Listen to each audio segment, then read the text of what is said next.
Welcome, everyone. My name is Bonnie, and I'm a lead with the Invasive Species Council of BC.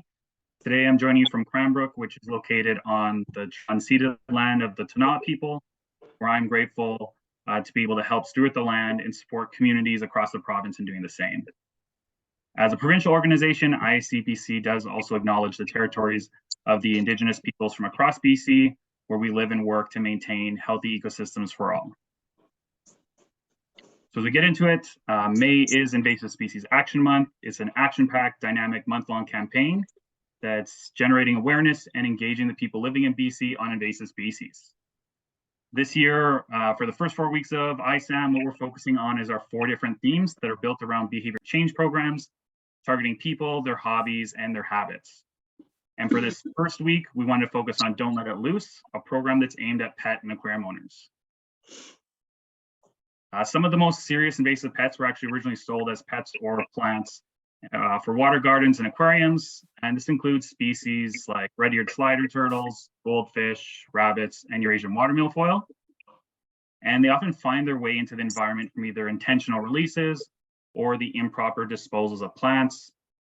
And often we think of these impacts from them as strictly environmental or economic, but they can also have some societal effects. That's where today's speaker comes in. She'll help shed the light on some of these societal impacts of releasing rabbits in the wild, as well as discussing the importance of researching before adopting or buying a pet. Please allow me to introduce Amy McLaughlin, the founder and operator of Amy's Bunny Barn, a rabbit-focused rescue located on Vancouver Island, with over 15 years of experience in various animal-related settings, including animal shelters and veterinary clinics. Amy established Amy's Bunny Barn Society in 2016 to rescue unwanted, injured, and abandoned rabbits, as well as to educate the public on proper rabbit care. Her work, she aims to reduce overpopulation, illness, and diseases by spaying, neutering, and vaccinating all rabbits prior to their adoption, as well as aiding low-income families in this process. It's my pleasure to welcome Amy as our speaker today. Take it away, Amy. Hello, thank you for having me. I'm very excited to be here and talk about this. So I'll just start off by introducing myself again. I'm Amy. I'm the founder and operator of Amy's Bunny Barn. It was founded in 2016. I started it while I was working at the SPCA because the need for rabbit rescues was so high and there really isn't any assistance out there for rabbits as much as cats and dogs. And so I just kind of naturally ended up having people contact me to surrender or to rehome their rabbits. And from there, I would just go on Kijiji and use Victoria and get rabbits online and save up my money to get them fixed. A lot of it was just for the first 3 years, I just funded it with my own money. And then it just developed now into this massive rescue, and we're now a society. And in the next few months, we are hoping to have our charitable status. So we'll be able to do a lot more and build the rescue a lot more than what it is now. On average, for the last 3 years, we've had approximately 69 rabbits in care at any given time, which is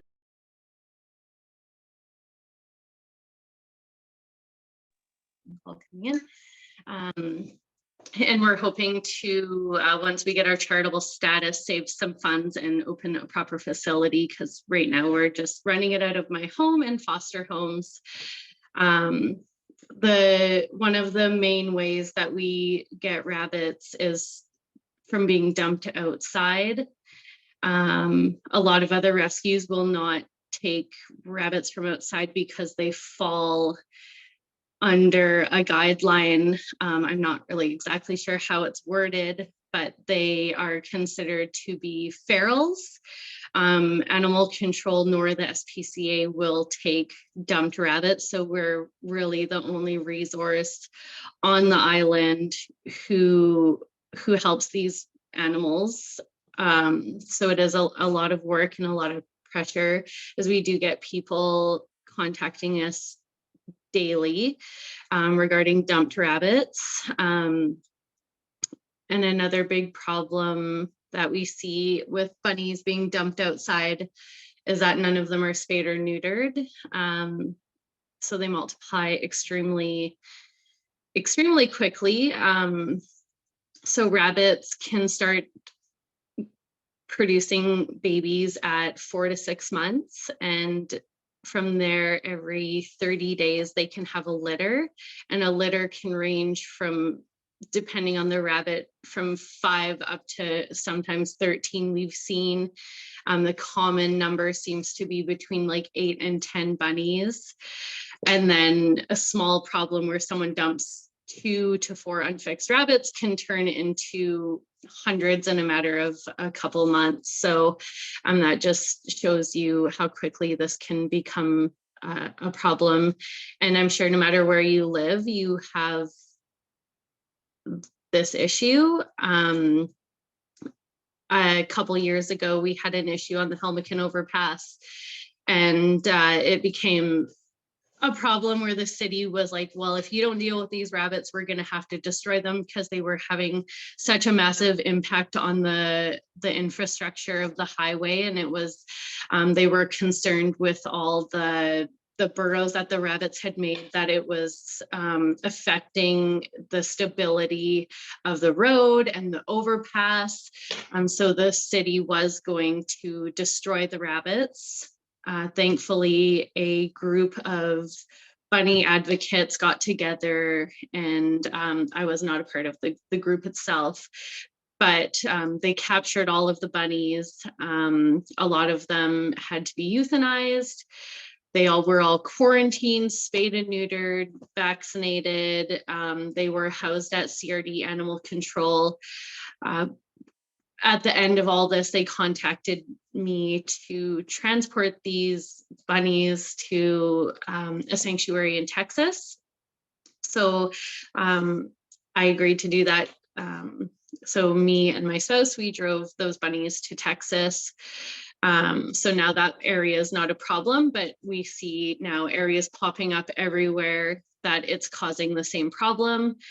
They just recently were going to do a call in Royal Bay, another area in Victoria, which sadly we were not able to help out with due to the amount of rabbits that we already had in care, and the lack of resources and funding that we get, because we're in, at this point not a non-charitable status, so we can't issue tax receipts, but we were not unable to help with that. So the city, as far as we know, did destroy them, and there is no longer any rabbits there. But during that time, we had a lot of people in the neighborhood contacting us with concerns about their gardens being destroyed. Rabbits were having litters in people's yards. They were causing damage to their gardens. People were threatening to catch them and release them or destroy them in inhumane ways. So this is an ongoing problem, and it's happening everywhere, all over the world. But we do focus on all of Vancouver Island, so it is a lot. There's a lot of troubled areas. So we are trying to educate people on the importance of not dumping your pets. But sadly, with rabbits, people don't see them the same way that they do cats or dogs, which is unfortunate. So we do try our best to educate. As if you check out our page, we do a lot of education. And we've done some presentations for the 4-H clubs, because we're trying to change the way that they treat rabbits as well, and how they educate people that they work with in the rabbit program. But education can only go so far if people are not open to learning, or they don't, like I said, see rabbits the same way. A lot of people are like, well, it's just a rabbit. They don't see it as a household pet. So we do have a long way to go. But we'll continue to just educate as much as possible. And once we have a proper facility, we hope to be able to help more with dealing with these colonies to avoid them having to be destroyed in inhumane ways. Yeah. Do you have any questions or topics that you'd like me to cover? Yeah, thanks for that. You kind of mentioned there that there's a lot of challenges facing rabbit rescues.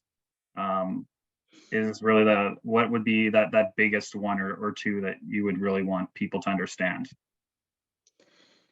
Yeah, so I mean, there's so many challenges with rabbit rescues. I could just go off all day long, but I would say one of the biggest concerns is that people have a false that they have a misconception that rabbits are a starter pet. You get them for your kids to teach them responsibility. They're super easy. You put them in a tiny cage and that's what they need, when really they need so much more. I have 6 bunnies of my own. We have 3 dogs and 2 cats. My bunnies are way more work than my cats and my dogs put together. They do require a large space. So a lot of people will go to like a petting zoo or see a baby bunny somewhere, and then their kids or they're like, oh, I want a bunny. They're so cute. But they see them online, because there's lots of like rabbit people who share just like all the great parts of having rabbits. And then people see this and they're like, oh, this is great. Like, I'll get one. And then they, go somewhere to like a breeder or online where they're just selling baby bunnies or even just giving them away for free. They get the baby bunnies, and shortly after they realize like, hey, this is not what I had expected at all. And then they go to, say, a pet store for their education. And if anyone has gone into a pet store and gone into a rabbit section, I would say 95% of the things that they sell for rabbits are not suitable. And there's not one suitable cage. So people get those tiny starter kits. They expect the rabbits to be super cuddly, affectionate, social, but that's just not the case. And a lot of people will manhandle them like they would a cat or a dog, but they are prey animals. So then the excitement really wears off really quickly, and they realize like, hey, the bunny's not interactive. Well, why would it be interactive? It's locked in a tiny cage and you're manhandling it. It's terrified. And then the hormones kick in. They start peeing out of the litter box, spraying. They can become aggressive. They'll become depressed living in a tiny cage. And then at that point, they're done. The cuteness is gone. People don't want to fork out $500 to $700 to get them fixed. And then they contact rescues, or they just say, well, hey, they're just a rabbit, so we'll just dump them outside and they'll be able to survive, which isn't the case. So the misconceptions of rabbits is really the hardest thing for us, is because people aren't getting educated properly. Animals are being neglected and abused and dumped, which is causing massive issues that are just unfixable at this point. Yeah, it sounds like those misconceptions would kind of compound that effect of having more release, because they're kind of have that different mentality of what a rabbit is and isn't. With that, with kind of getting that messaging out about rabbits not being a starter pet and maybe what they actually need for their care, what is kind of a good approach that you think would be to help educate the public further on that?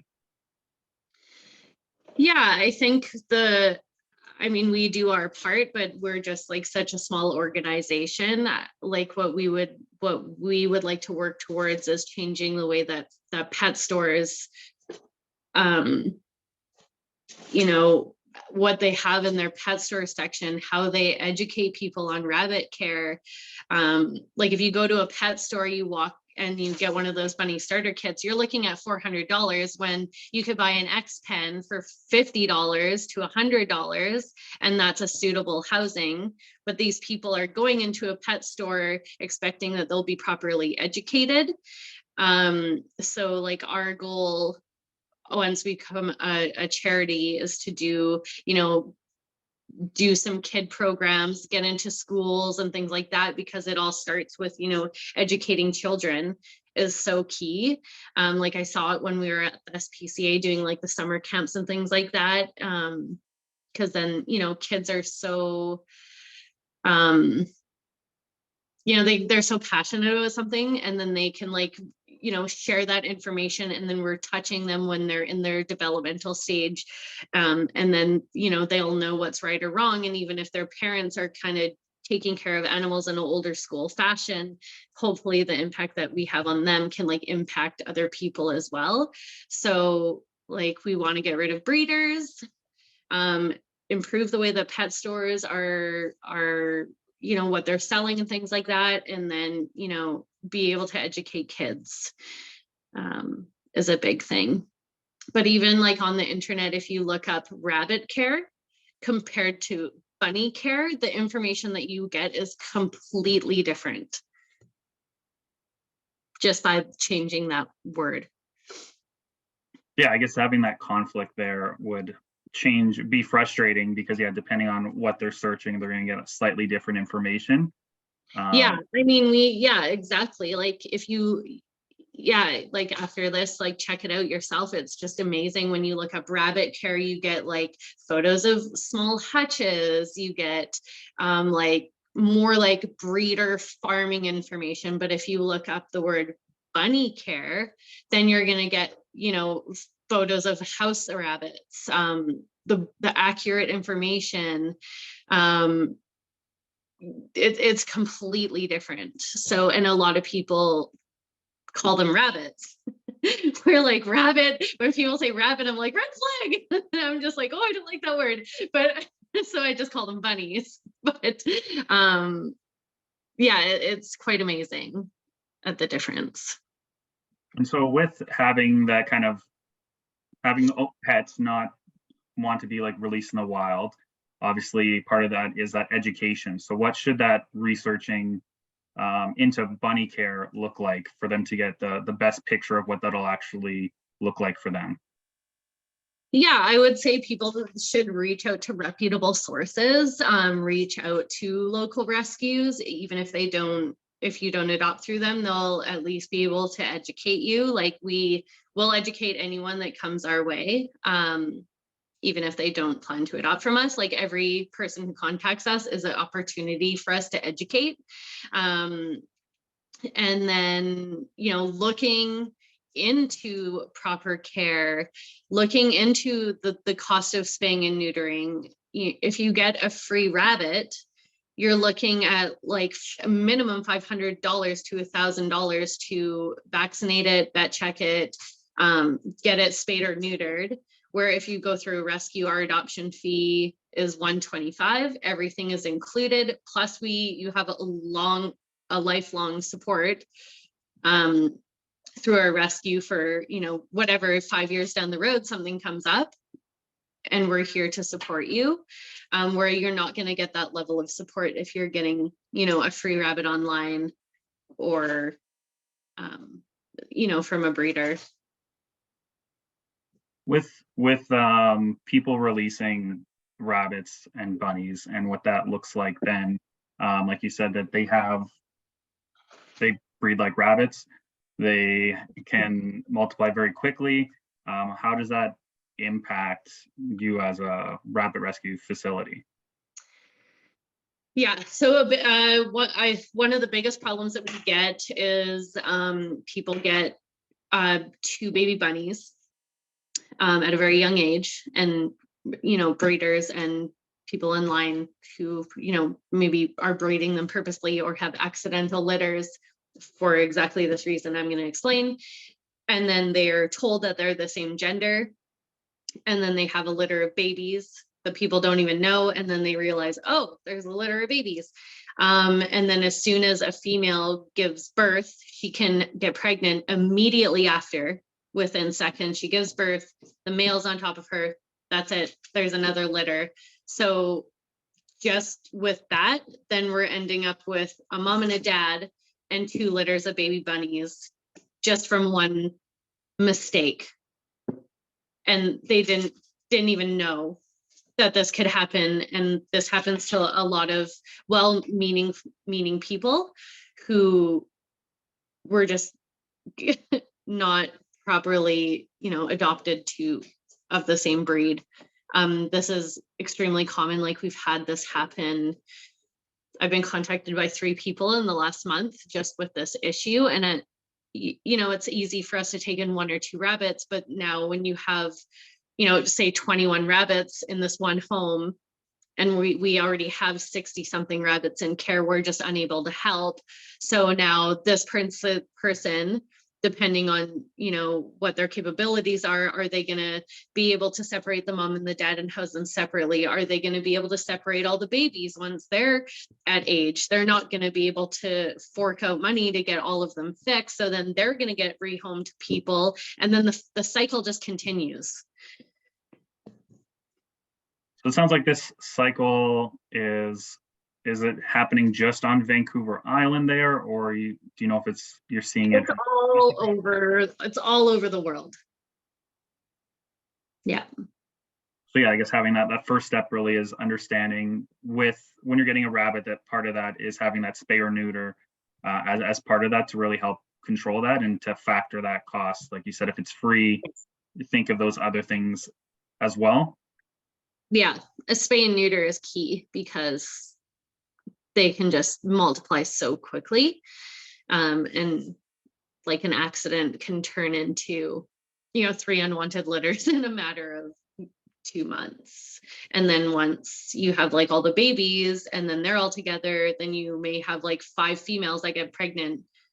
And then it's just such a problem. And then people just like dump them outside, and then it becomes a problem outside. And they're having a huge impact on the environment. Well, we're running close out of time, so I just want to wrap up on a good note. And just was wondering what you find most rewarding about your work at Amy's Bunny Barn, and how that inspires you to continue what you're doing. Yeah, there's so many things that I do love about it, and it's hard to say during the difficult times, but my biggest reward is seeing them in their homes and getting the updates and seeing how happy they are. I have a bunny right here going crazy. She wants out. And just seeing them in their homes and the community that I've, been able to put together has been amazing. Like, people will contact me and they're like, oh, my rabbit used to live in this tiny little cage, but because of your posts, this is our new setup. And then seeing what they were in before and seeing what they're in now, and just seeing how much reach that we're having, just being so small. It's awesome having, that community, and all of those people are starting to educate. So we do see like this awesome positive domino effect happening. And so that's really awesome. That's fantastic. I hope that with everyone here that's joining us today, that we can continue that domino effect, and letting people know just the difference they can make in their community by not letting their pet loose, or even just having that responsible pet ownership before going into a relationship with a pet. Yeah, exactly. Make sure that you can offer the pet what it needs. And like, I think a lot of people have an expectation of what they want a pet to be. Even like a cat or a dog, they like get a dog with this expectation, and then it has a behavioral issue, and then they're mad at the animal. But it's like, these are just natural behaviors, and you can't, expect the animal to fit into this mold that you have, because they're all individual, just like people are. And we need to, put their needs in front of our own, or like, might not be a good time to like get them if you can't give them what they need to live, you know, a fulfilling, happy, enriching life. Yeah, we'll have to do that homework before we get into these relationships. Yeah. So yeah, make sure to do that if you're thinking about adopting or purchasing a pet. And that's unfortunately all the time we have for today's webinar, but be sure to check out our ISAM page for more details on the month, as well as to find any other events that are happening around BC.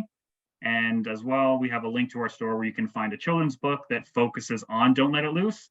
And that story kind of tells the troubling tale of a hungry goldfish and what can happen if a goldfish kind of gets into the environment. Next week, we'll be focusing on our PlantWise program. So be sure to join us again for our Wednesday Lunch and Learn webinar.